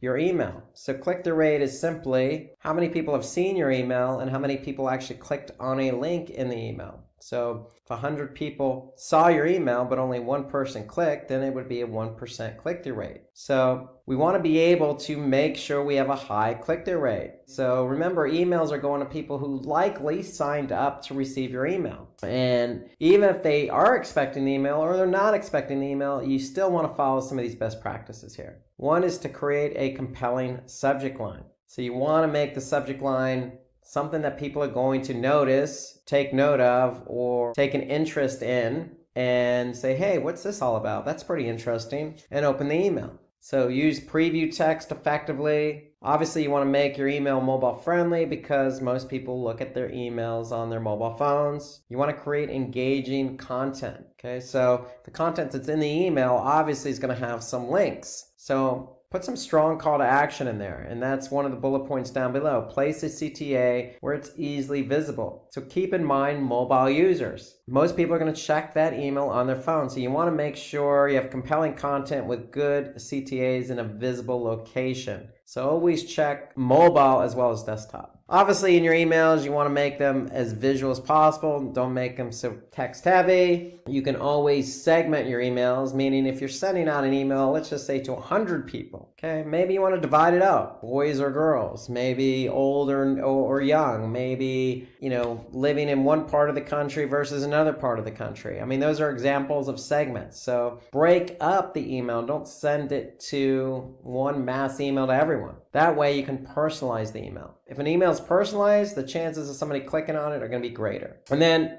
A/B test your emails. And when we say A/B test, you could send out the same email twice, except one segment's going to say get one version of the email, the other segment is going to get another version of the email. And what are the different versions? Maybe the subject line. So the subject line is different on version A versus version B. Or maybe the call to action is different. So you always want to send out different versions of the same email to a different segmented audience. That way you can actually see which segment or which version got the most clicks. Okay, so next question here is how to inform your customers about company news and establish a relationship with your target audience. Okay, so again, how do you inform your customers about what's going on in the company? And how are you going to establish a relationship with that audience who's receiving that email? Well, newsletters are always the best answer here. So somebody signs up for your email, let's just say they actually purchase a product from you. Newsletters are a great way to reach out to that audience to get them to stay up to date with the latest product or an improved version of the product they purchased. And then that way they can come back and continue to purchase the product. So newsletters are a great way to reach out to your audience and actually talk to your audience. You're not talking to them verbally, you're talking to them via email. So you send out that email campaign, maybe it's once a month. Hey, we noticed you bought this product. We have similar products, just like the one you bought. Or, hey, if it's a software, maybe, hey, we've got upcoming updates to our software. Make sure you go to the website and get the updates. Or we have a new and improved version. So all these things you want to communicate to your audience via email. That's going to get them to get to the website, and that's going to get them to, purchase more, update, upgrade, whatever. So newsletters, the way to go. So again, some basic tips here. You want to create your newsletter with 90% educational and 10% promotional. So remember, you're sending out a newsletter to people who likely signed up. So you're educating them about your products. Always create interesting subject lines. You want, whether they know you or not, you want to create the subject line so somebody's going to click on it. So make sure you design your emails appropriately, okay? So if you know you're sending, let's just say, baby products to mothers or expected mothers. In fact, this is a real life example because I used to work at Gap, and Baby Gap was, one of the emails groups I was responsible for. So we created an email template with softer colors. Your yellows, your light blue. It wasn't black or dark red or anything that's going to be, heavy. We knew who our audience was and we designed the template accordingly. And of course, using compelling images. So for selling baby products, you're going to put baby product images in there. I mean, it's common sense, but you'd be surprised. You got to pick and choose your images carefully, especially if you're sending to an international audience, because images can be misconstrued. And just like we mentioned with the click-through rate, you always want to have a clear CTA. Always make sure you have a CTA in a visible position, because most people are going to look at that email in a mobile phone. Okay, and then always make sure you include your contact information in the newsletter. So somebody knows where to find you, how to contact you, where to go. Maybe they have a product they want to return. Okay, so you always want to put that contact information. Normally it's at the bottom of the email, but these are all best practices. So here's some examples. Okay, we got, check out the latest cosmetics from our new collections. Notice the image and notice the call to action. So you can see trendy collections. We got some other products you may want to buy. Okay, 5 important skincare products that everyone should have. View more. So you always want to have that call to action in a very visible place. So define following metrics: open rate, click-through rate, and response rate, and forward rate. So these are metrics related to email marketing. So you're going to have to know what these are. So I already mentioned click-through rate before when we talked about best practices for improving the click-through rate. So for those of you that remember what that is, go ahead and put that in the comment section below. It's just a little pop quiz for you if anybody remembers click-through rate. But let's take a look at open rate. So open rate is the percentage of the total number of recipients who actually open the email. So if you send it to X amount of people, how many people opened it? That would be the open rate. So how many people open it, but you're gonna take out the people who bounced it. Whether it's a soft bounce or hard bounce, okay, you're not gonna count those people. So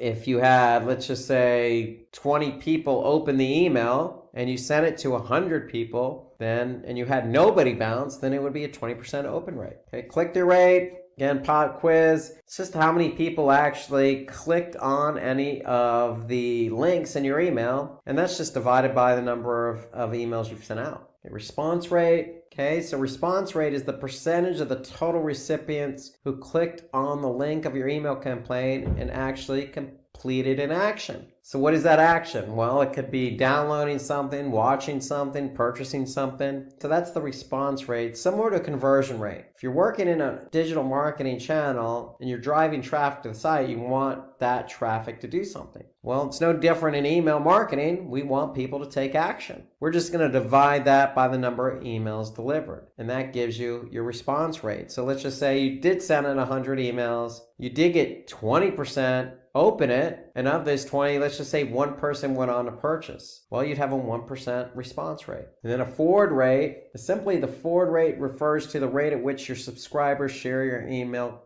with others, friends, family, etc. And you may have that as a call to action in your email. In fact, that's a best practice. So it's just the number of clicks on a share divided by the total number of delivered emails. And you're going to multiply that by 100 to get the percentage. And so most email marketing platforms do measure forward rate. Okay, let's take a look at how to recapture inactive customers. What you want to do here is re-engage subscribers with gamification. Opt for subject lines like, "We have been missing you," or "Did we do something wrong?" You want to run a poll or a competition to re-engage with your subscribers. Again, trying to get people involved. These first three are all about getting people involved. So personalize your emails. Talk to that person as if, "Hey, look, I haven't heard from you in a while. How about coming back and taking a look at our new products?" Just as you would a friend. So design always matters, especially knowing that you're talking to customers who haven't been active. Okay, this is a segmented audience. Somebody who's inactive. So you want to have the right design, the right message, the right subject line that fits with that customer's inactivity. So you want to try and do everything you can to get that customer back. And then you want to follow a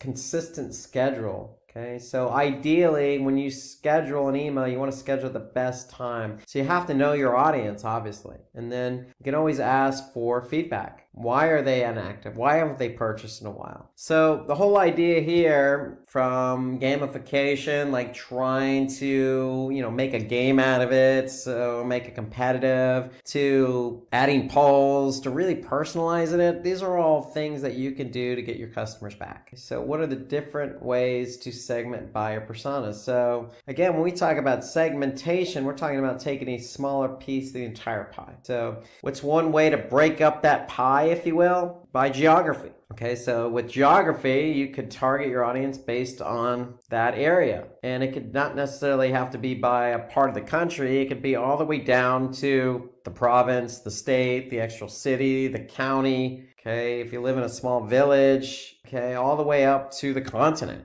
Okay, so think about how you would break out the segment by geography. Now, obviously, if you break it out, let's just say the United States to the southern part, well, the southern part, in the winter in the United States, the southern part is not going to be as cold as, say, the northern part. So that should tell you, hey, if we're going to send out an email in the winter, we're not going to use snow and blizzards as our theme. We're going to use probably a little bit of sun. So breaking it out by geography helps you understand where your audience lives. You also have demographic segmentation, and this is simply just age, education, income, gender, where people work, okay, nationality, anything that's going to identify that user. So this is the best way to segment. If you know who your audience is by income or gender, you're talking to a group of like-minded people. If they're all the same age, from the same generation, then you could talk to them appropriately. Okay, you're not going to talk to an older person the same way you would a younger person. So think about demographic segmentation, because it really helps you hone in on your messaging. And you have behavioral segmentation. So behavioral is based on your audience's behavior. Have they purchased before? Have they never purchased? Were they searching for something? How long did they stay on the site? What products were they looking at? Are they a lifetime customer? So you can look at behavior and decide how you want to break out your emails by behavior. And this is a really good way. If you're not even sure who your audience is or where they live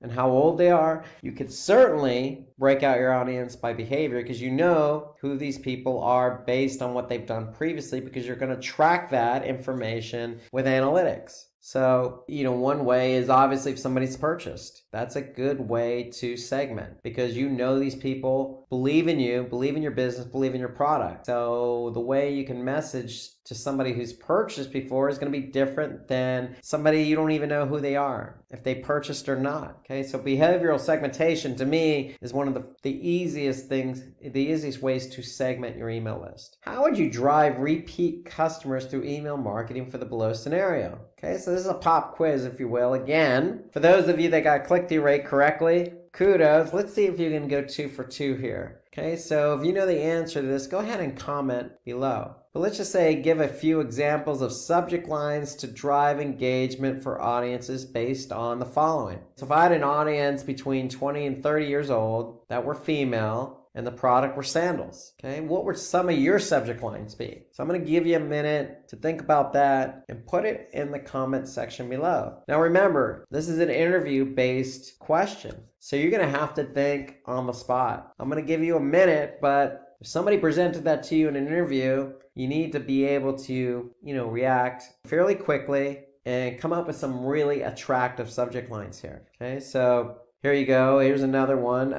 So give a few examples of subject lines to drive engagement for 20 to 30 females for footwear. So you got Friday sale coming up. Buy branded sandals at the lowest price. Okay, so I like this one because it's got a strong call to action. Buy. Here you go. This is even better because 50% off on branded sandals and free shipping. I mean, who can't beat free anything, including shipping? And if it's 50% off, I mean, these are key things. So you're putting the promotion and the percentage off all in the subject line. So that's really going to grab somebody's attention. Weekend sale for women starts now. Okay, with a little emoji. That never hurts. So those are all good subject lines. They all tend to work because they all have an element of a best practice in there. So here you got, the Friday sale coming up is just giving people notice. Okay, the stronger call to action on the buy, you're putting the promotion in the subject line, and you're using an emoji to really just drive home the point. So all these subject lines will work. And hey, at the end of the day, remember, you want to test your subject lines. Okay, moving on to the next question. Speaking of testing, what is A/B testing, and give some examples of A/B testing?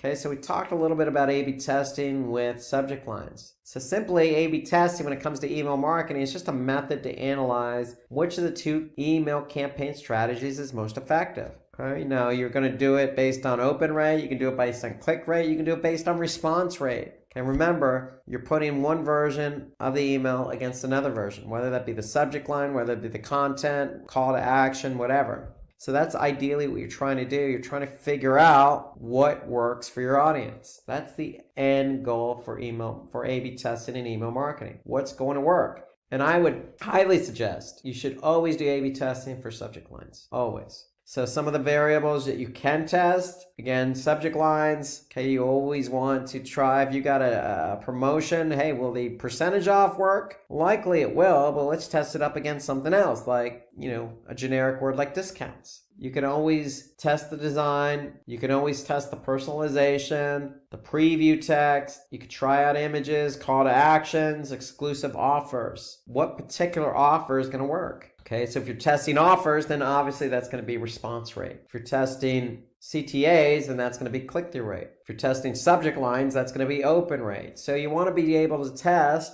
different elements of the email to figure out what works and what doesn't work. Okay, so how to prevent email from getting into spam. So if you're an email marketer, this is your worst nightmare. You don't want your emails to get spammed. So that doesn't bode well for you. So most email marketing platforms like MailChimp or Constant Contact measure spam. So some of the important ways to prevent this is, hey, improve your open rate. Remember, going back to the first question, second question, you want to have really good subject lines here. Okay, and you want to segment your audience. So if you know who you're talking to and you have a cool subject line that's going to get somebody to react and open, then that's going to prevent somebody from spamming your email. Okay, you can always customize your from to make it look like it's coming from, in this case, Rob Sanders. Check if you have included an unsubscribe link. Okay, so give people the option to unsubscribe. If they don't have the option to unsubscribe, they could just report you as spam. Make sure your emails work on different devices. Okay, you want to optimize your images for email. Make sure they're not big and they don't fit on a mobile device. Okay, prefer more text and fewer images. And then avoid grammatical issues. You want to come across as professional. You don't want somebody looking at your email like, who sent this? Why are you sending this to me? I don't want to hear from you again. I'm going to spam you. You want to prevent that. And that means a professional looking email, professional content with a really good subject line and some imagery to go along with that. Hey, you may just get somebody to open that email and get them to convert. That's the idea behind it. So these are ways to prevent somebody from actually spamming you. And then what are the best practices for email subject lines? So the subject line is probably the most important element in email marketing. So we talked about that little pop quiz with the sandals targeting 20 to 30-year-old women. To me, I like the subject line with the 50% off. So that was a number in the subject line. So people can actually see, hey, wow, I get a whole 50%. That works better than just a discount. Okay, remember, one of those other subject lines had an emoji. So don't be afraid to include emojis in there. For example, when I send out emails using, during the spring, you might want to use flowers, perhaps, to signify, hey, it's spring, winter's over. So personalize the subject lines. Remember, that goes with segmenting. So if you know who your audience is, your subject lines can be a little bit more personal. Okay, so opt for title case subject lines. Okay, so instead of making it grammatical, for example, Okay, you want to keep your subject lines short and to the point. Remember, you want to say something that's going to draw somebody's attention. If you make it long and drawn out and boring, then people aren't going to open it. Develop a sense of urgency, like, hey, we got 50% off through Friday. So that's a little sense of urgency so people know, hey, if it's Thursday, I better open this email and check it out. And again, grammatical mistakes, that goes without saying. You always want to preview your emails before you send them out. So if you preview your emails before you send them out, have somebody else obviously receive the preview. They can be another set of eyes for you to prevent any mistakes, but also give you feedback on the imagery, the design, etc. Okay, so these are all best practices for good subject lines. Okay, so subject line is the most important element for email marketing. So just keep these in mind. Subject lines and having good subject lines is the way to get people to open it. And from there, that's half the battle. If somebody can open the email, then you've just set yourself up for better performance. And with that, we have come to the end of this video on email marketing full course. I hope it was informative and interesting. If you have any questions about the topics covered in this video, please ask away in the comment section below. Our team will help you solve your queries. Thanks for watching, stay safe and keep learning.